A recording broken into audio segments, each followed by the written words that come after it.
and we're able to get a lot of guys into this game.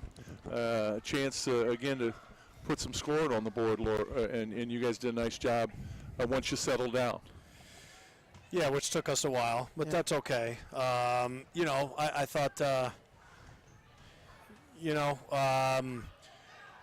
we weren't sure what we were going to see with Bryant-Stratton.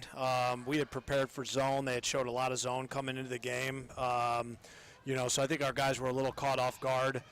We spent a couple of days talking about it, and they didn't run much of it. But, I think you just got to be a basketball player, and you've got to figure out what's in front of you and deal with it. And I do think once we settled in, I thought our bench was really good. We got good minutes from guys coming off, giving us energy, which is really what we needed.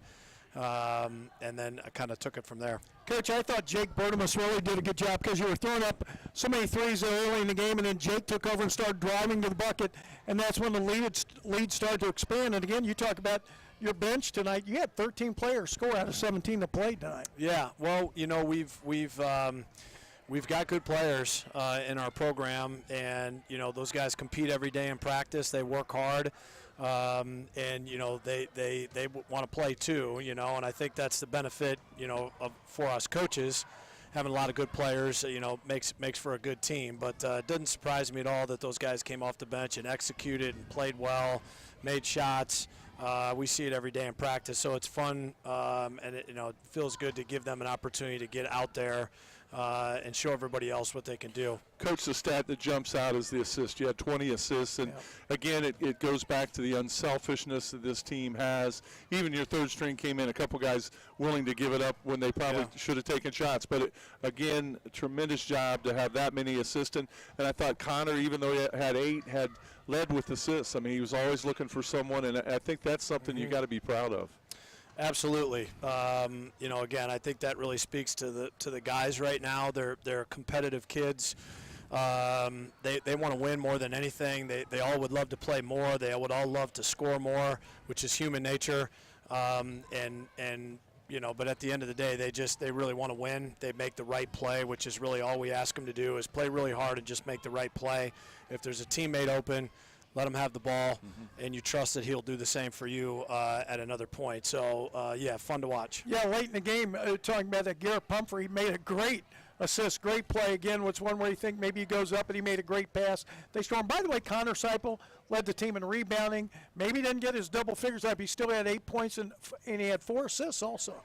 Yeah, he had a good game. We didn't throw him the ball much in the first half. He didn't have any shot attempts. Yeah. So if you're wondering what we talked about at halftime, that was mentioned once or twice. But again, just the way the game was being played early, really, I was not frustrated at all with the 3-point attempts. They were open shots. Nobody forced them. They weren't being selfish with those shots. It didn't go in. And you got to keep shooting them, and sometimes you got to shoot yourself out of it. But it's hard to, he's got 2 or 3 guys around him. The right play is to take that shot, and so I think we just worked it around a little bit better in the second half. Found him. Coach, now you go up against a Wilmington team that showed a lot of athleticism tonight. Of course, a huge win, beating Wabash for the first time, and they have some players. Their guard play very exceptional, and a lot of talent, so it'd be fun to see how you guys match up. Yeah, it's going to be a fun game. They're really, really good. That did not really surprise me, to be honest with you. They are going through a really tough stretch on their schedule, and they've played a lot of really good games. Their last 5 or 6 games, they're battle tested. They've played a bunch of good people. They got a lot of really good players. They spread the floor and really use their athleticism, and we're going to have to rebound. We're going to have to take care of the ball versus their pressure. It's going to be a lot of fun. I'm looking forward to it. Coach, the Kiwanis Classic is always fun. After the game tomorrow night, though, the NCAC really starts in earnest once the new year starts. NCAC the rest of the year. Right. And I won't worry about that until Sunday. One at a time. Absolutely. Great win, Coach. All right, thanks very much. Man, Croci, appreciate it. Big win. And folks, get out here. Tomorrow will be a great night. Again, Wilmington coming here to play against the Tigers. Home crowd, and always fun here. See the Wittenberg women at 4:30 and the men at 7. That's right. Back to back. Thanks, That's Matt. right. Appreciate All right, it, thanks, buddy. guys. Head coach Matt Croci, thanks.